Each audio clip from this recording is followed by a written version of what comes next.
Hi hello ನಮಸ್ಕಾರ. ಇನ್ನೊಂದು ವಿಡಿಯೋಗೆ ಸ್ವಾಗತ. ನಾನು ನಿಮ್ಮ ಟೆಕ್ ಮಾಸ್ಟರ್ ಕನ್ನಡಗೆ ಸ್ವಾಗತ.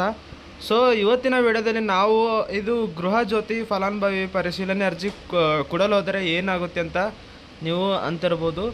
ಹೌದು ಸ್ನೇಹಿತರೆ, ಇದರಿಂದ ಪರಿಣಾಮವೂ ಕೂಡ ಇದೆ ಸ್ನೇಹಿತರೆ. ಈ ಅಪ್ಲಿಕೇಶನ್ ಫಾರಮನ್ನು ಕೊಡಲು ಹೋದರೆ ಮತ್ತು ಇವರಿಗೆ ಡಾಕ್ಯುಮೆಂಟ್ಸ್ ಕೊಡಲು ಹೋದರೆ ನಿಮ್ಮ ಗೃಹ ಜ್ಯೋತಿ ಸ್ಕೀಮನ್ನು ಕಟ್ ಆಗುವಂಥ ಚಾನ್ಸಸ್ ತುಂಬಾ ಇದೆ.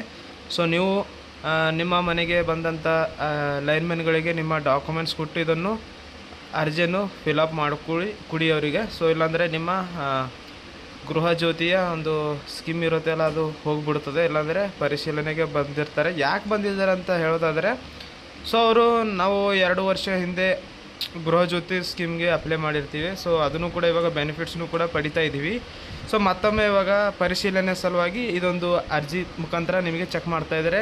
ಸೊ ಯಾರ್ಯಾರು ಎಲ್ಲೆಲ್ಲಿ ಯೂಸ್ ಮಾಡ್ತಾಯಿದ್ದಾರೆ, ಯಾರ ಹೆಸ್ರು ಮ್ಯಾಗಿದೆ ಎಲ್ಲ ಚೆಕ್ ಮಾಡ್ಕೊತ ಮತ್ತೆ ಕರೆಕ್ಟಾಗಿ ಬಂದಿದ್ದಾರೆ. ಮತ್ತು ಇದೇನು ಡಾಕ್ಯುಮೆಂಟ್ಸ್ ಫೇಕ್ ಇದ್ದಾವೆ ರಿಯಲ್ ಇದ್ದಾವಂತೆ ಅಲ್ಲ, ಅದರ ಸಲುವಾಗಿ ಚೆಕಿಂಗ್ ಬಂದಿದ್ದಾರೆ. ಸೊ ಆದಷ್ಟು ಮಟ್ಟಿಗೆ ನೀವು ಕೂಡ ಇದನ್ನು ಚೆಕಿಂಗ್ ಮಾಡ್ಕೊಳ್ಳಿ, ಇಲ್ಲಾಂದರೆ ನಿಮ್ಮದು ಕಟ್ ಆಗುವಂಥ ಚಾನ್ಸಸ್ ತುಂಬಾ ಇರುತ್ತೆ. ಸೊ ಅದರ ಸಲುವಾಗಿ ನಾನು ಈಗ ಹೇಳ್ತಾ ಇದ್ದೀನಲ್ಲ, ಹೇಗೆ ಫಿಲಪ್ ಮಾಡೋದು ಎಲ್ಲ ನಿಮಗೆ ತೋರಿಸ್ಕೊಡ್ತಿದ್ದೀನಿ ಇಲ್ಲಿ. ಸೊ ಇನ್ನೊಂದು ಸಲ, ಸೊ ಇಲ್ಲಿ ನಿಮಗೆ ಇಲ್ಲಿ ಮೇಲ್ಗಡೆ ರೀಸೆಂಟ್ ಪಾಸ್ಪೋರ್ಟ್ ಸೈಜ್ ಫೋಟೋ ಹಾಕಬೇಕಾಗುತ್ತೆ. ಮತ್ತು ವಿದ್ಯುತ್ ಸರಬರಾಜು ಕಂಪನಿ ಹೆಸರು ಹಾಕಬೇಕಾಗುತ್ತೆ. ಸೊ ವಿದ್ಯುತ್ ಬಿಲ್ಲಿನ ಖಾತೆ ಸಂಖ್ಯೆ ಹಾಕಬೇಕಾಗುತ್ತೆ. ಫಲಾನುಭವಿ ಆಧಾರ್ ಸಂಖ್ಯೆ ಹಾಕಬೇಕಾಗುತ್ತೆ. ಆಧಾರ್ ಕಾರ್ಡ್ನಲ್ಲಿರುವಂಥ ಹೆಸರು ಫಲಾನುಭವಿ ಹೆಸರು ಹಾಕಬೇಕಾಗುತ್ತೆ. ಮತ್ತು ಗೃಹ ಜ್ಯೋತಿ ಯೋಜನೆಗೆ ನೋಂದಾಯಿಸಿದ ಫಲಾನುಭವಿ ಮೊಬೈಲ್ ಸಂಖ್ಯೆ ಹಾಕಬೇಕಾಗುತ್ತೆ. ಮತ್ತು ಫಲಾನುಭವಿಯ ಮಾಲೀಕನ ಅಥವಾ ಬಾಡಿಗೆದಾರನಂತ ಇಲ್ಲಿ ನೀವು ಆಪ್ಷನ್ ಇದೆ, ಯಾವ್ದಾದ್ರು ಟಿಕ್ ಮಾಡಬೇಕಾಗುತ್ತೆ. ಮತ್ತು ಫಲಾನುಭವಿಯ ಪಡಿತರ ಚೀಟಿಯಲ್ಲಿ ಹೊಂದಿರುವ ಬಗ್ಗೆ ಮಾಹಿತಿ ಅಂತ ಇದೆ, ಸರಿಯಾದ ಟೆಕ್ ಮಾಡಿ. ಮತ್ತು ಇನ್ನೊಂದು ನೆಕ್ಸ್ಟ್ ಹಿಂದ್ಗಡೆ ಇನ್ನೊಂದು ಪೇಜ್